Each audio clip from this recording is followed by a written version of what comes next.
All right, so the exemption here is on auto parts coming out of China. How big of a deal is this for the auto industry?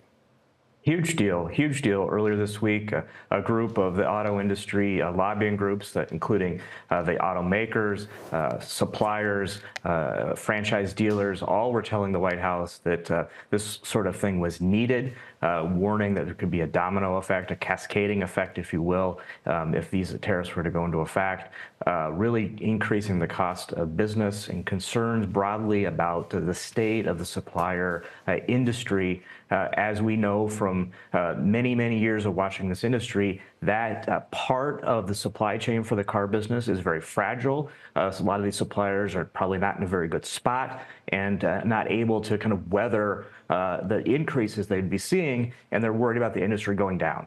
All right. So when we're talking about these auto parts from China, I mean, I don't know if you have hard numbers, but just give us a rough sense directionally.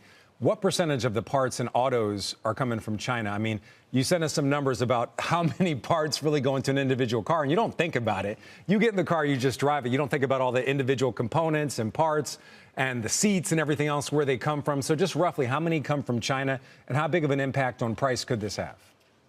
Well, that's one of the challenges here is when you think about a car, it's got 10,000 parts into it, and even just one seemingly innocent piece that's coming from China that could be critical to allowing the vehicle to be made. And that's what has these companies, these automakers, scrambling to figure out kind of what vulnerability, what exposure they have. And it's one of these things that, the supplier, the parts maker themselves, can't just turn on a dime, but also the car makers themselves can't turn on a dime as well.